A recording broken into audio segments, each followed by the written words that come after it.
The gentle hum of machinery filled the research lab as Jane Matthews adjusted the holographic display, showing her latest fusion drive designs. Her small office at the Global Space Research Center was cluttered with prototype models and data tablets, telling the story of 15 years of dedication to solving humanity's spaceflight problems. The autumn sunlight streaming through the window caught the silver strands in her otherwise dark hair. At 42, she had earned every one of those gray hairs through countless sleepless nights and breakthrough moments. Her latest project was finally showing real promise, a fusion drive that could potentially cut travel time to Mars by 60%. The lab's emergency lights suddenly flashed red. Jane looked up from her work, frowning at the unexpected interruption. The facility's AI announced in its calm voice, "All personnel, please remain at your stations. This is not a drill. We have an unauthorized entry in the main courtyard." Jane walked to her window, expecting to see security forces dealing with another overeager journalist or corporate spy. Instead, her coffee mug slipped from her fingers and shattered on the floor. There, hovering silently above the courtyard's central fountain, was what could only be described as an alien ship. The vessel was about the size of a small passenger jet, but its design defied Earth engineering. Its surface shifted colors like oil on water, and it seemed to bend the very light around it. As Jane watched, a section of the hull simply disappeared, and three tall figures descended on a beam of soft blue light. "All senior researchers report to conference room A," the AI announced, its voice somehow maintaining its composure. "First contact protocols are now in effect." Jane's hands trembled as she gathered her tablets.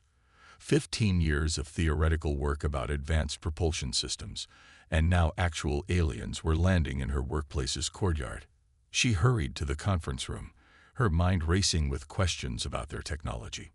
The meeting room was already crowded with wide-eyed scientists when the alien delegation entered. Their host stood over 7 feet tall, with iridescent skin that reminded Jane of mother of pearl. Their eyes were large and completely silver, without pupils or irises. The tallest alien stepped forward and spoke, their words being translated by a small device floating near their throat. "We are representatives of the Galactic Federation. We come in peace, seeking Earth's brightest minds." What followed was 2 hours of careful diplomatic exchange. The aliens, who called themselves the Bright Ones, explained that they had been monitoring Earth's technological progress for decades. They were particularly interested in human innovation in propulsion technology. Then came the moment that changed everything. The lead alien turned their silver eyes directly to Jane. "We have watched your work with great interest, Dr. Matthews. Your theories about plasma containment in fusion drives are unique. They approach problems from angles our scientists never considered." Jane felt her face flush as every head in the room turned toward her. The alien continued, "We would like to offer you a position at our central research hub. Your innovative thinking could benefit all spacefaring species." "You want me to leave Earth?" Jane asked, her voice steady despite her racing heart. "For a time, yes.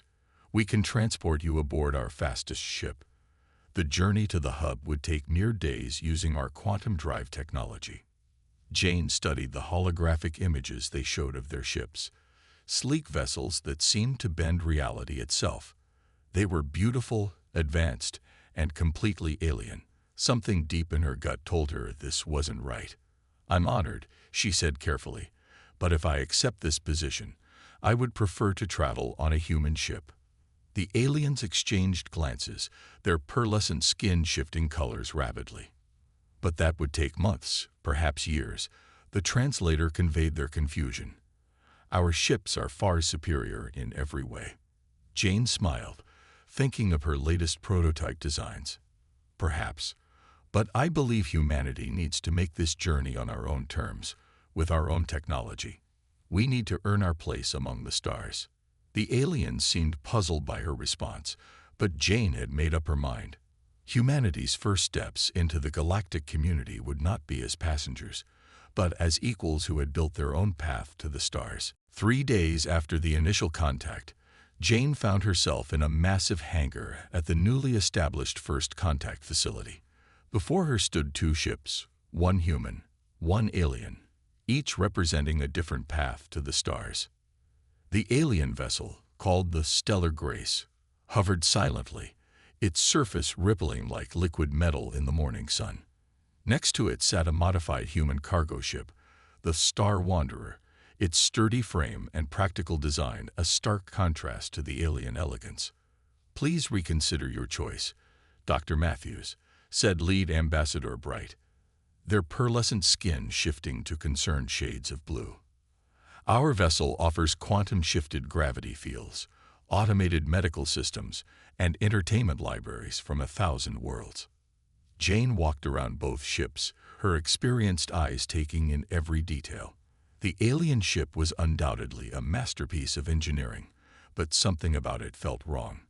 It was too perfect, too polished, as if humanity's rough edges needed to be smoothed away before they could join the galactic community.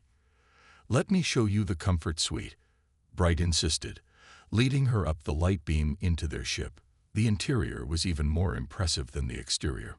Walls that responded to thoughts, chairs that adjusted to provide perfect comfort, and windows that could show any view in the galaxy. "This would be your private quarters during the journey," Bright explained, gesturing to a room larger than Jane's entire apartment. "The journey would take only 4 days, and you would arrive refreshed and ready to begin your work at the hub." Jane ran her hand along the seamless wall, feeling the way it hummed with energy. "It's beautiful," she admitted, "but I still prefer the human ship."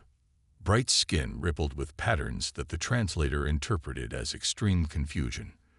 "The human vessel will take 6 months to reach the hub.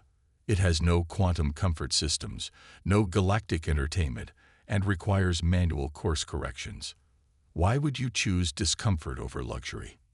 Jane walked to the window, looking down at the Star Wanderer. Its hull was scarred from test flights, its paint slightly faded from Earth's sun. But to her, it was beautiful in its imperfection. "Do you know what makes humans special?" she asked, turning to face Bright. "We don't just want to reach our destination. We need to understand the journey. Every bolt, every weld, every course correction teaches us something new." She pulled out her tablet, showing Bright the modifications she'd been designing. "I've been working on integrating some of your public data about quantum fields with our fusion drive technology. The results are interesting." Bright's silver eyes widened as they studied the designs. "These calculations, they shouldn't work. They violate several laws of quantum mechanics." "By your understanding of physics, yes," Jane smiled. "But maybe that's exactly why you invited humans to join the galactic community. We see things differently." The alien delegation huddled together, their skins shifting through various colors as they discussed in their native language. Finally, Bright turned back to Jane. "Our scientists insist that your modifications are impossible. The power requirements alone would tear the human ship apart. We cannot, in good conscience, allow you to risk your life on an untested theory." Jane's eyes hardened.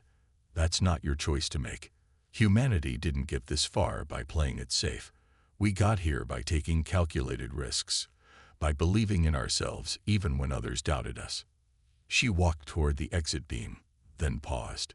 "Your ship is amazing, truly.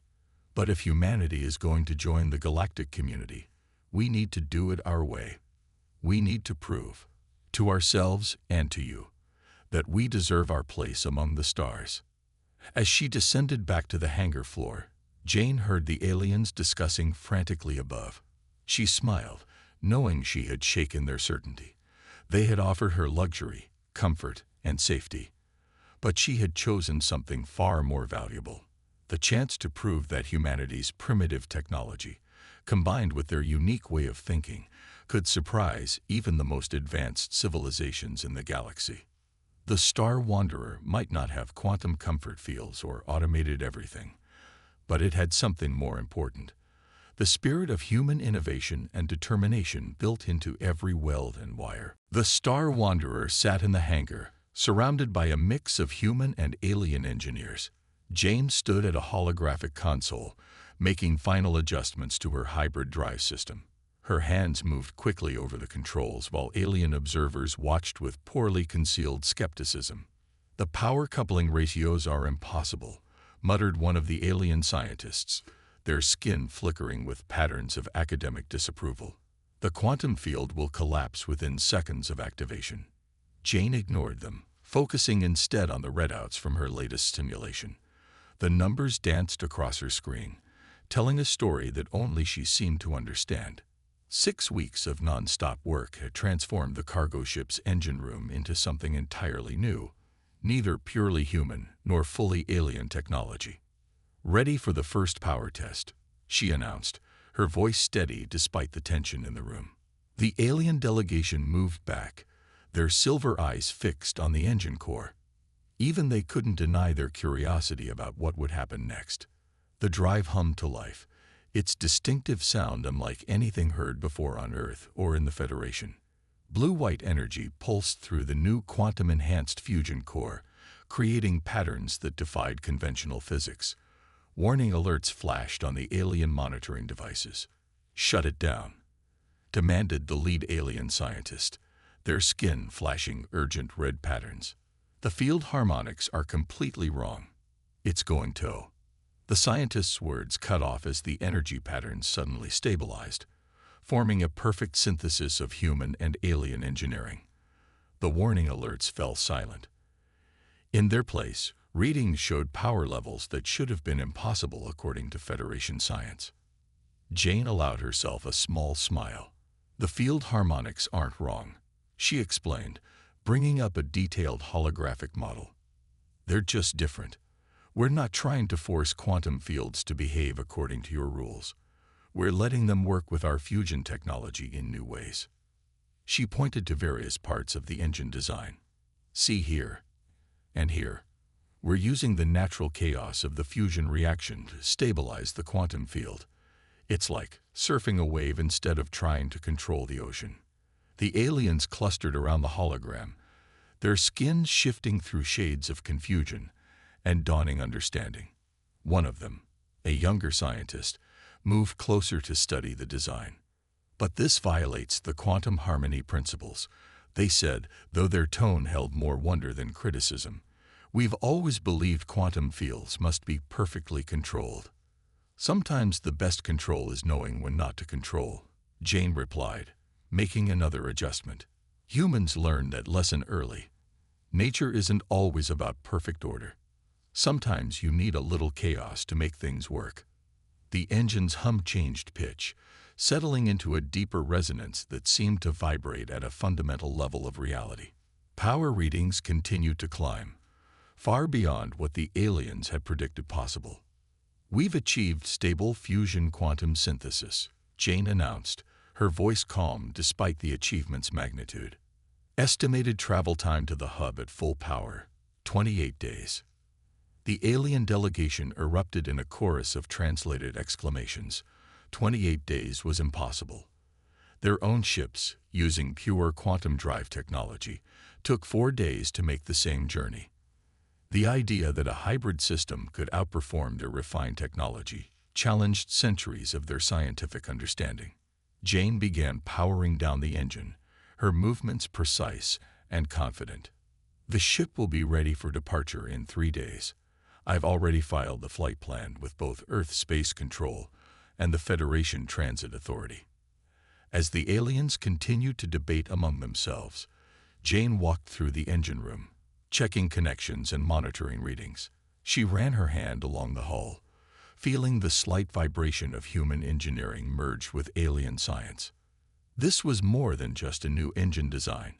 It was proof that humanity's approach to problems, messy, creative, and sometimes seemingly illogical, had value. They didn't need to adopt alien technology wholesale. Instead, they could forge their own path, combining the best of both worlds in ways no one had imagined possible. The Star Wanderer would not just carry her to the hub. It would carry humanity's spirit of innovation and determination, showing the galaxy that sometimes the best solutions come from those willing to break the rules. Launch day arrived with a mix of excitement and tension. Two ships sat ready on their respective launch pads, the alien Stellar Grace gleaming like liquid mercury in the morning sun, and the modified Star Wanderer with its new hybrid drive humming quietly beneath its weathered hull. News crews from Earth and alien media platforms crowded the observation areas. The story had captured imaginations across the galaxy. A human engineer insisting on taking a primitive vessel, modified with her own radical designs, instead of accepting safe passage on an advanced alien ship. Final preparations complete, Jane announced from the Star Wanderer's bridge. She had spent the last hour running through pre-flight checks, familiarizing herself with the mix of human controls and alien interfaces she had installed. The alien ship's crew sent a message across the common frequency. "Dr. Matthews, this is your last opportunity to transfer to our vessel. Our quantum sensors detect unusual fluctuations in your drive system." "Those fluctuations are by design," Jane replied, her fingers dancing across the control panels. "But thank you for your concern." The launch countdown began. On the observation deck, bets were being placed, not just on which ship would arrive first, but on whether the human vessel would even survive the journey. The alien bookmakers gave Jane's ship terrible odds. 10 seconds to simultaneous launch, announced Launch Control. "All systems are go." The Stellar Grace lifted off first, rising silently on its quantum fields, elegant and assured in its movement. The Star Wanderer followed moments later, its hybrid drive creating a new kind of thunder, part traditional rocket fire, part quantum resonance. As they cleared Earth's atmosphere, Jane felt a deep satisfaction. The ship responded perfectly to her commands, the hybrid drive performing exactly as her simulations had predicted. The aliens had mapped out a standard route to the hub, a well-traveled path that avoided any astronomical disturbances. Jane had other plans. "Star Wanderer to Launch Control," she transmitted. "Beginning deviation from standard course. Executing Route Plan Alpha." Alerts immediately flashed across her communications panel. The alien ship was hailing her. "Dr. Matthews, you're heading toward the Carina Nebula disturbance zone. That region is restricted due to quantum instabilities." "Noted," Jane replied calmly. "But my calculations show it's the perfect testing ground for the hybrid drive." She could almost feel the aliens' disapproval radiating across space. The disturbance zone was avoided by all Federation ships. Its chaotic energy patterns played havoc with their carefully controlled quantum fields. But Jane was counting on that chaos. The Star Wanderer's engine shifted tone as they approached the zone's edge. Jane activated the hybrid drive's full power for the first time in space. Energy patterns that should have torn themselves apart instead merged and strengthened, drawing power from the very instabilities that forced other ships to take long detours. Her console lit up with readings beyond anything seen in testing. The ship wasn't just surviving the quantum chaos, it was thriving in it, using the turbulent energy patterns to boost its speed far beyond traditional limits. Through her rear sensors, Jane watched the Stellar Grace growing smaller, stuck on its safe, predictable path.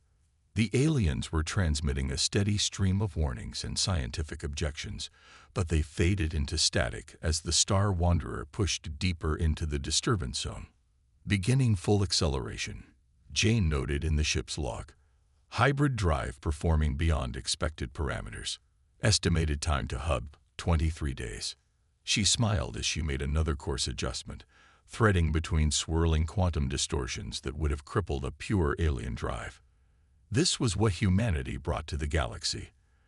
The ability to see opportunity in chaos, to find paths where others saw only obstacles. The Star Wanderer accelerated again, its hybrid drive singing a new song in the void.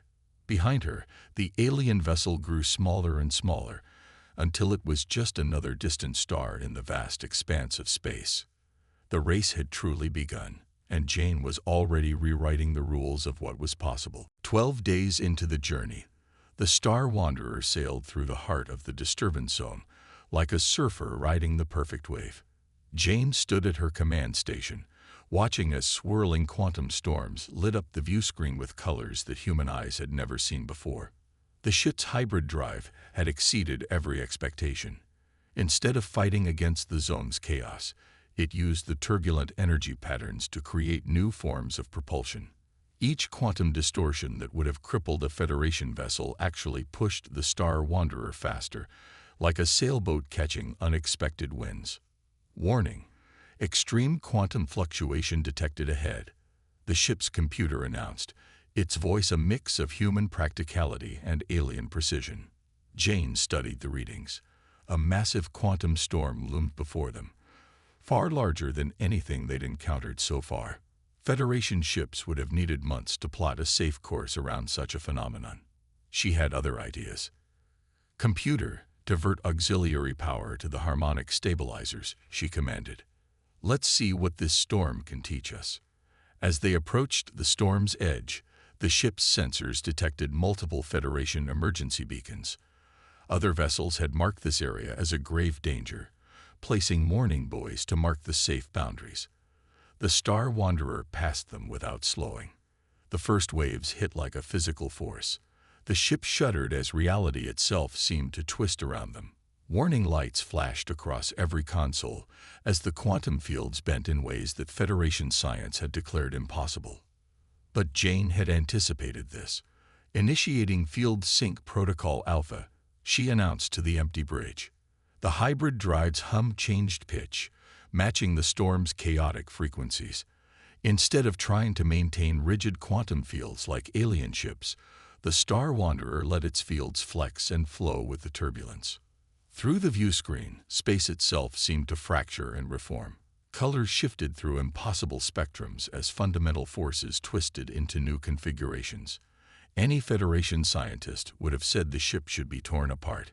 Instead, it accelerated.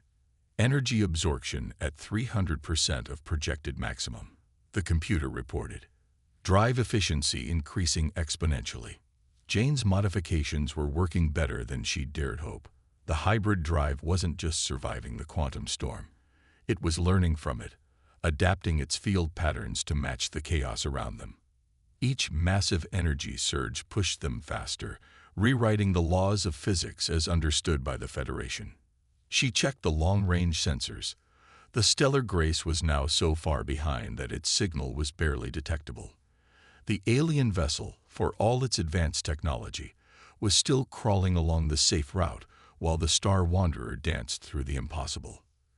"Computer, begin recording all sensor data," Jane ordered.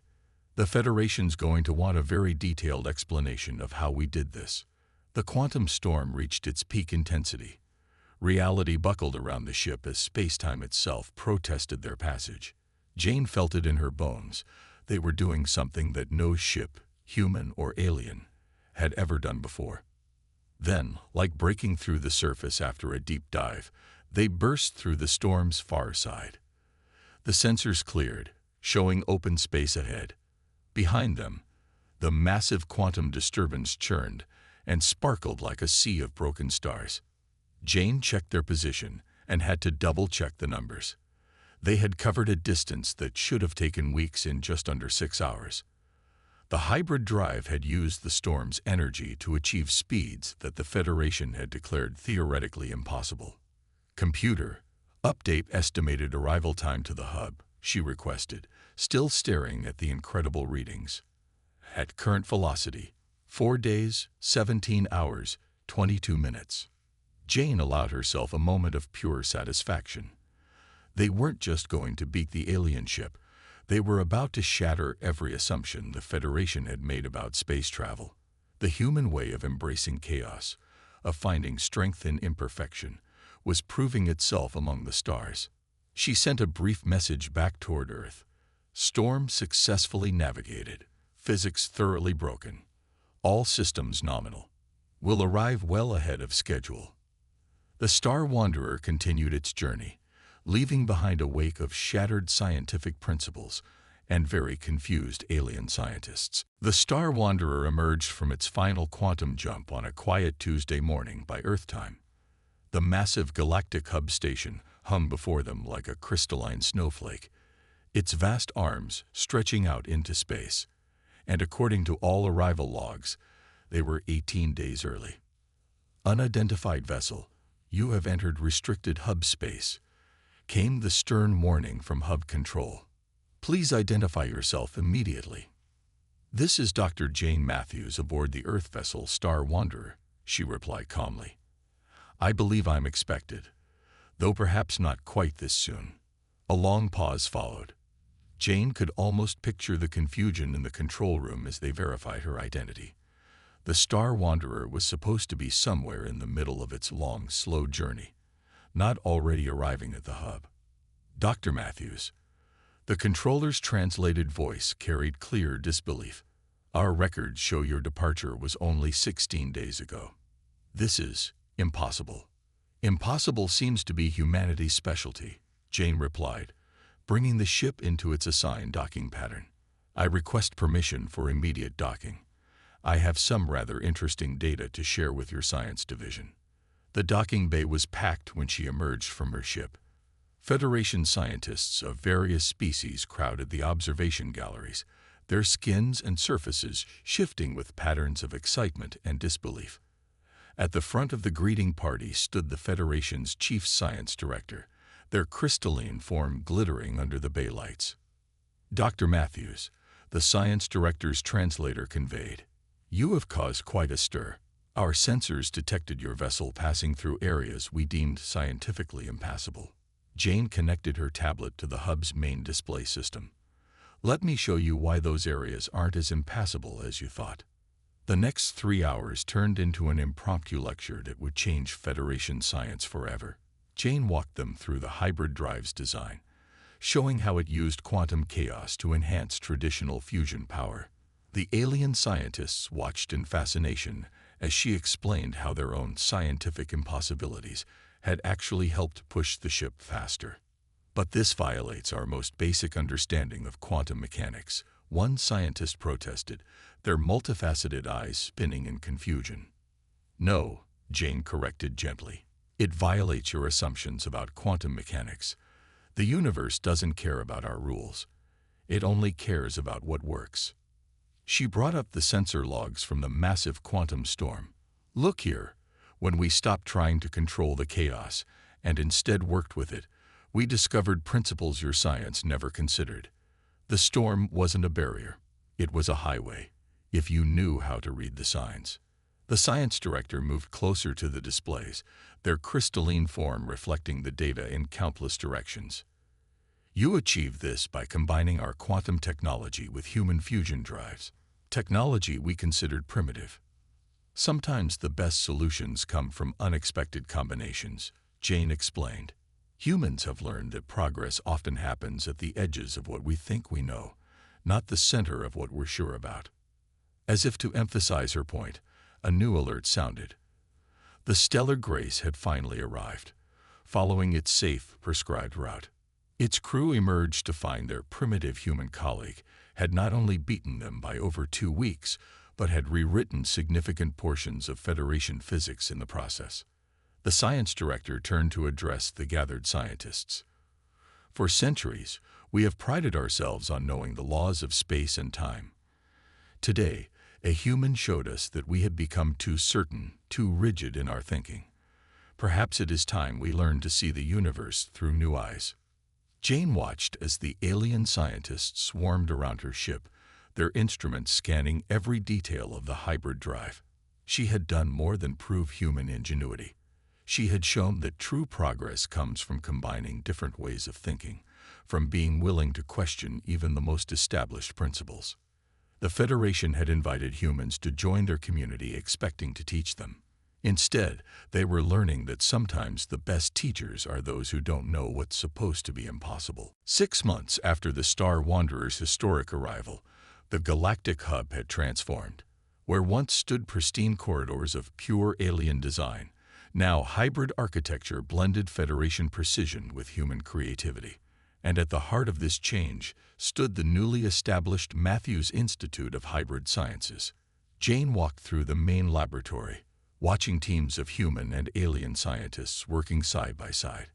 Her hybrid drive design had sparked a revolution in not just propulsion technology, but in how the Federation approached scientific research itself. Director Matthews called out a young alien researcher, their bioluminescent patterns glowing with excitement.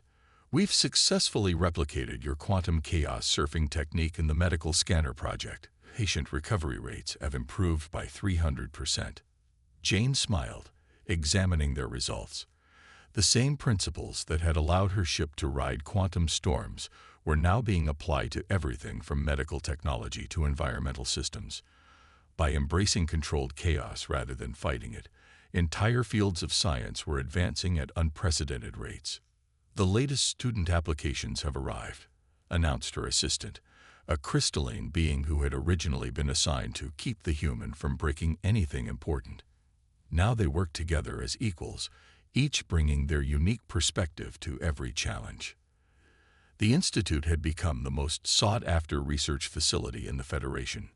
Both humans and aliens competed for spots, eager to learn the new hybrid approaches that were revolutionizing galactic science. Traditional Federation academics had initially resisted these changes, but the results were impossible to ignore. "We've also received a priority message from Earth," her assistant continued. "The first fleet of hybrid ships is ready for launch. They're requesting you attend the ceremony."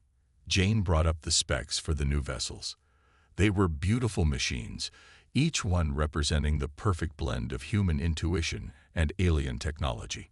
Unlike her prototype, these ships had been designed from the ground up to work with quantum chaos rather than against it. "Schedule the journey," she said, "but make sure we take the interesting route through the disturbance zone. Some of our new students need to learn that the best discoveries happen outside their comfort zones." As she prepared for the day's lectures, Jane reflected on how far they'd come. The Federation had expected humans to be humble students, grateful for any advanced knowledge they were given.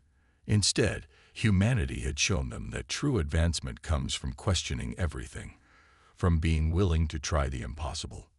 The Matthews Principles, as they were now known throughout the Federation, had become standard teaching in every scientific institution. 1. The impossible is often simply the improperly understood. 2. Chaos contains its own form of order. 3.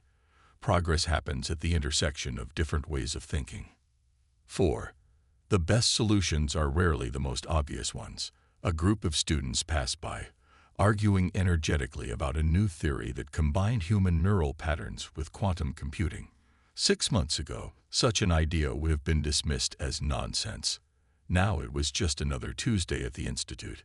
"Your next class is gathering in the quantum observation chamber," her assistant reminded her. "Today's lesson is on controlled quantum storm generation." Jane gathered her teaching materials, including a small piece of the Star Wanderer's original hull that she kept as a reminder. That primitive human ship had done more than just break speed records. It had broken down barriers between species and ways of thinking that had stood for millennia. As she headed to her class, she passed the Institute's main atrium, where the Star Wanderer itself was now displayed. Its weathered hull stood in stark contrast to the gleaming Federation architecture, a permanent reminder that appearances can be deceiving. The ship had become a symbol of something greater than just technological achievement. It represented the moment when humanity proved they weren't just worthy of joining the galactic community. They were essential to its continued growth and evolution. Jane took one last look at her ship before entering the classroom. The Federation had invited humans to learn from them, but in the end, they had all learned something more valuable. That the greatest discoveries happen when different worlds collide, and when someone is brave enough to try the impossible. The legacy of her journey wasn't just faster ships or new technology. It was a fundamental change in how an entire civilization thought about the possible and the impossible, and that was worth more than all the quantum drives in the galaxy.